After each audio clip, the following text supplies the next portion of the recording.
आत्मा परमात्मा की तो जानकारी आध्यात्मिक विद्या से मिलती है। तो कहने का मतलब है कि भक्त का जब संत सद्गुरु मिलता है तब आध्यात्मिक विद्या की जानकारी होती है। और जिनको भक्त का संत सद्गुरु मिल गया वो वाला किस्मत वाला भाग्यशाली जीव होता है। अब बीमारी आपको अभी लगी है और लुकमान हकीम हुसैन बैद की फोटो से दवा मांगो या कहो कि हम उन्हीं से दवा लेंगे, वो तो अपने समय में आए थे, लोगों का इलाज किया, बीमारी ठीक किया, वो चले गए। अब उनके कैलेंडर फोटो से दवाई मिलने वाली नहीं है। अब तो जो भक्त का डॉक्टर होगा, जो मौके का डॉक्टर होगा, जो बोलता डोलता होगा, उसी के इलाज से तुम्हारी बीमारी ठीक होगी। अस्पताल कितना बढ़िया बना हो, महाराज जी ने सुनाया था अभी झांसी में, उसमें अभी बुंदेलखंड में महोबा में महाराज जी ने सुनाया था कि अस्पताल कितना बढ़िया बना हो, और अस्पताल में अगर डॉक्टर ना हो तो किस काम का अस्पताल है। स्कूल बहुत बढ़िया बना हो, कमरों में एसी लगी हो, चाहे पलस्तर पुट्ठी बना हो, लेकिन अगर उसमें मास्टर नहीं है तो किस काम का अस्पताल है, किस काम का स्कूल है। तो कहने का मतलब है जब तक भक्त का संत सद्गुरु आपको नहीं मिलता है तब तक भटकने के सिवा दूसरा कोई रास्ता नहीं है। गोस्वामी जी महाराज ने रामायण में लिखा है कि गुरु ग्रही पलन गए राघुराई, अल्प काल सब विद्या पाई।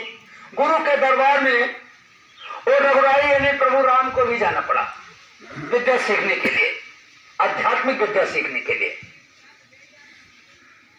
तो प्रेमी भाई बहनों,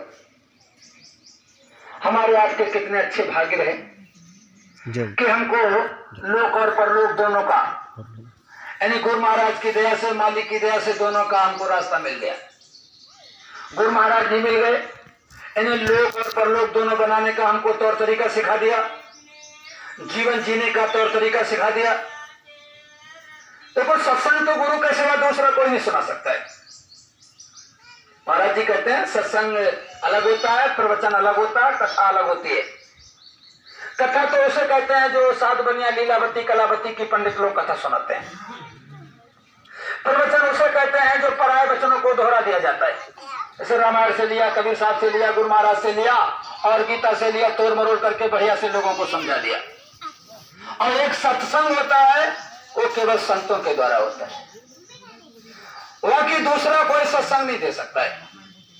सत्संग की परिभाषा करते हुए संतवाणी में लिखा है कि सत्य सिंधु का और स्रोत यही है और भवसागर का पोत यही है।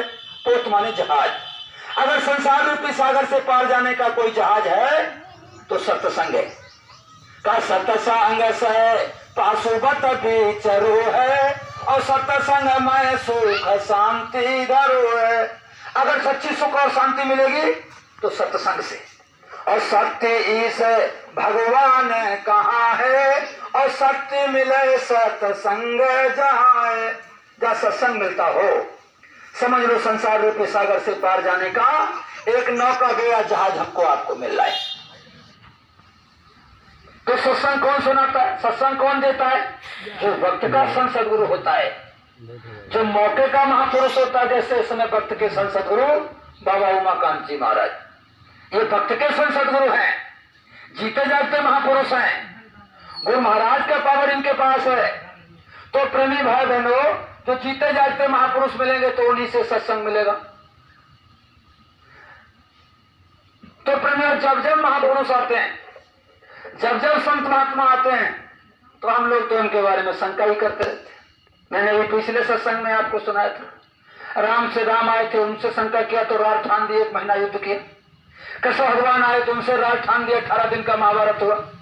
ईसा मसीह को सूली लगा दी गई, मोहम्मद साहब को मक्के से मदीने तक खदेड़ा, गुरु अर्जुन देव की आंखें फोड़ दी गई, नानक जी की झोपड़ी जला डाली गई और कबीर साहब को सिकंदर लोधी ने सरसी से खाल खिंचवाई।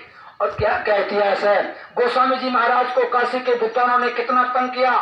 गुरु महाराज को 21 महीने जेल में रहना पड़ा और महाराज जी को आश्रम छोड़ना पड़ा।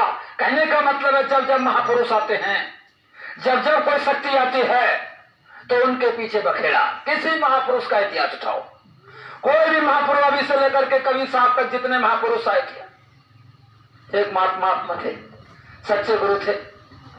और एक गांव में चले गए। वहां सत्संग सुनाते थे, लोगों को इकट्ठा करके अच्छे अच्छे शिष्य बन गए कुछ लोग। वो भजन करते थे, भक्ति करते थे। वो समझ रहे थे कि अरे ये तो पूरे महापुरुष हैं, भजन करने वाले समझ गए। उन्हीं के राज्य में बादशाह था, जो शेर था, उनका लड़का खत्म हो गया। तो वो हाहाकार मचा हुआ है था कि बादशाह का, शेर जी का अकेला लड़का था, देखो ये शरीर छोड़ करके चला गया। तो बाबा जी के शिष्य उनके पास पहुंचे, कहने लगे तुम रोने धोने से अब क्या होगा, अब कोई तरीका तो है नहीं। एक तरीका मैं तुमको बता रहा हूं, हमारे गुरु महाराज हैं, अगर ये चाहें तो तुम्हारे बच्चे को जिंदा कर सकते हैं, लेकिन वो मना करेंगे। लेकिन अगर वो चाहे करता करे न कर सके, गुरु करे सो होए, 3 लोक 9 खंड में गुरु से बड़ा न कोई।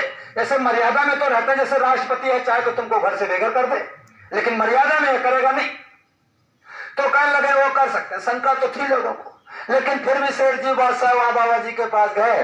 कहने लगे बाबा जी दया कर दो, कृपा कर दो, और हमारा अकेला बच्चा था, शरीर छोड़ करके चला गया।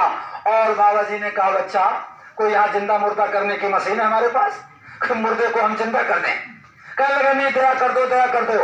अरे कहने लगे मेरी बात तो समझने का प्रयास करो, अगर हम तुम्हारा ये बच्चा जिंदा कर देंगे तो मालूम क्या होगा, यहाँ कोई भजन करने आएगा या तो मुर्दों का ढेर लगेगा और कहेगा हमारा जिंदा करो, हमारा जिंदा करो।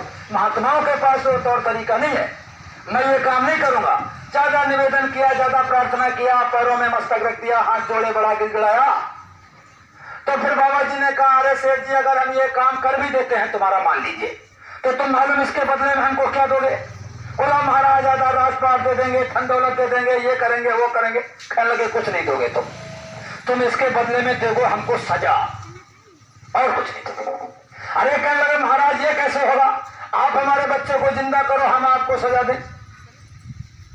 कहने लगे नहीं ऐसा ही होगा। नहीं तो अच्छा ठीक है, बच्चे को लाओ। और बच्चे को बुलाया गया और बच्चा सामने ऐसे लिटा दिया गया, और सब कादरी पादरी पंडा पुजारी और सब राजा प्रजा के लोग ऐसे चारों तरफ खड़े देख रहे हैं, और बाबा जी ऐसे बैठे और ऐसे मुर्दे को सामने लिटा दिया। और बाबा जी साहब मंसूर ने कहा अरे बच्चा, खुदा के नाम पर उठ के खड़े हो जाओ। बच्चा नहीं हिला। फिर बोले अच्छा भगवान के आदेश में बच्चा आंखें खोलो। बच्चा नहीं हिला। इतने में वो फकीर साहब उठे और मारे उसकी खोपड़ी में लात। कहने लगे ये फकीर का हुक्म है, आंखें खोलो। करता करे न कर सके, गुरु करे सो होए। अब आंखें जब उसने खोली, अब आंखें खोली तो सहारा दिया तो उठ करके बैठ गया।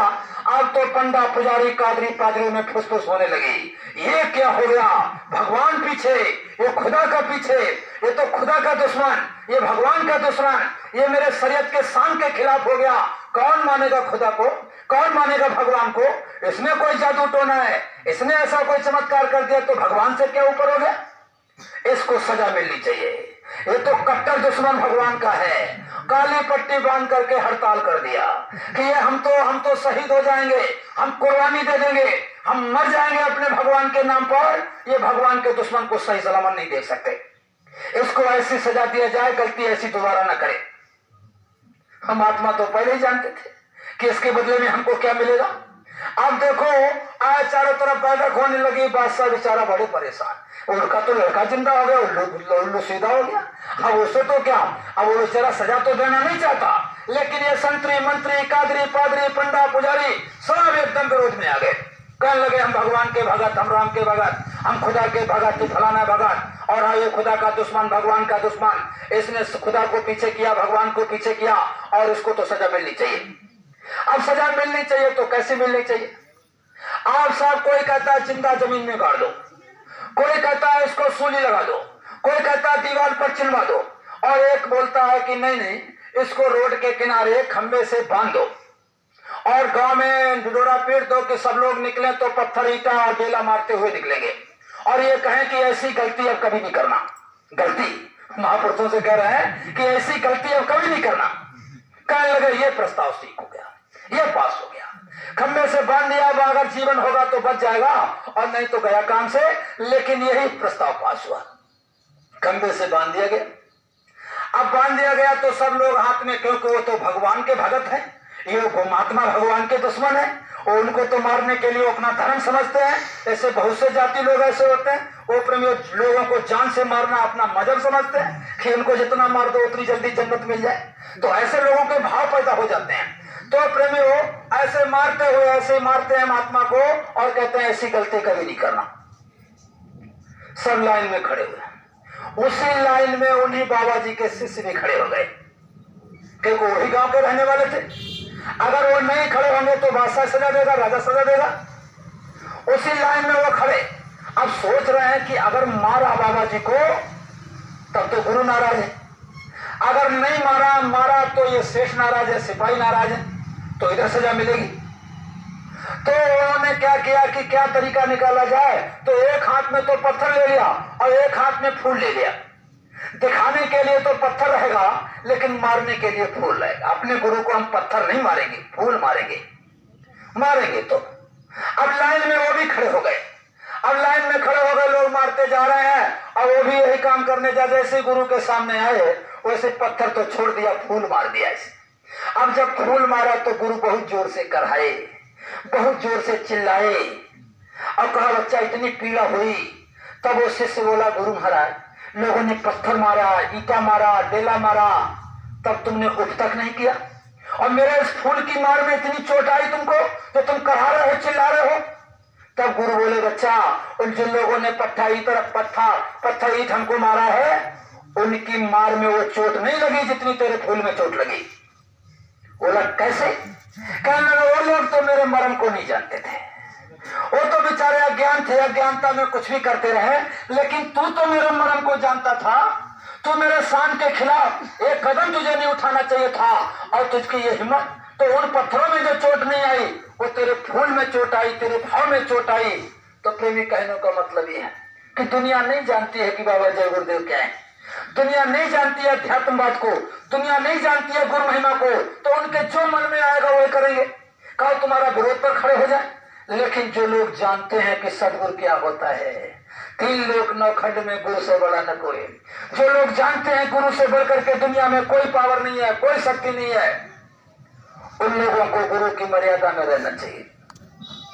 उनको गुरु के शान के खिलाफ कोई काम नहीं करना चाहिए। उनको ऐसा कोई कदम नहीं उठाना चाहिए जिससे गुरु नाराज हो जाए, गुरु को चोट लगे। क्योंकि जो तुम काम कर रहे हो वो गुरु देख रहा है, जो तुम कह रहे हो गुरु सुन रहा है। ऐसा कोई काम ना करना जो गुरु महाराज को तकलीफ हो, कष्ट उठाना पड़े। तो इसलिए प्रेमी भाई बहनों, जब जब महात्मा आए, जब जब महापुरुष आए, तब लोगों ने संकट किया। ये गोस्वामी जी महाराज जिन्होंने रामायण को लिखा है,